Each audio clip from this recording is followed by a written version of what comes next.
Would you take a job if you weren't sure if or how you would get paid for it? Recent practice changes in the real estate industry nationwide are aimed at making sure that how much your realtor is getting paid and whether you or someone else is responsible for paying that commission is clear and has been properly disclosed in written agreements that include a reference to the fact that commissions are not set by law and are negotiable. This is a hot topic that many people are confused about, but today's tip will simplify 3 of the changes that will impact every property listed for sale on a multiple listing service, more commonly referred to as an MLS. Stay tuned to the end to find out under what circumstance there is a cap placed on the amount of commission that a buyer's realtor can be paid. Before I get to the 3 changes though, it's important to clarify who they even apply to.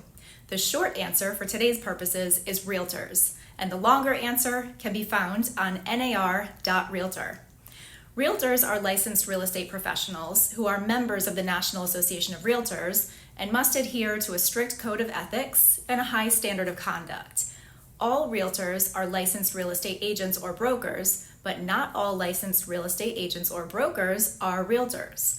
Once an agent or a broker takes the step to become a realtor, they also gain access to the MLS, which is a private database that's created, maintained, and paid for by real estate professionals to help their clients buy and sell property. This brings me to change number 1. A listing can no longer advertise whether commission is being offered by the seller to pay the buyer's broker. The good news is that the seller can still offer compensation to buyer's brokers as a way of marketing their home.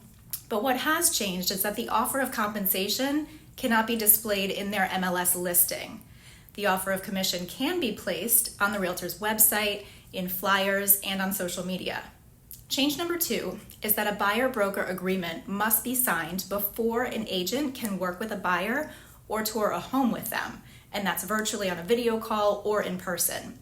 An exception to the rule is that you don't need to have a written agreement if you're speaking to an agent at their open house.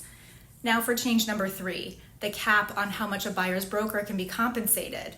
The broker may not receive compensation from any source that exceeds the amount or rate agreed with their buyer. So that means even if the seller is offering compensation to the buyer's broker in an amount that's more than what the buyer agreed to pay their broker, the buyer's broker's commission, although paid for by the seller, must be reduced to the amount that's written in the buyer-broker agreement.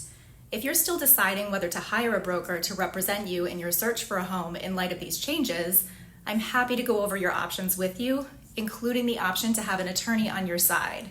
Send a text to 561-225-2676 to set up a time to speak with me.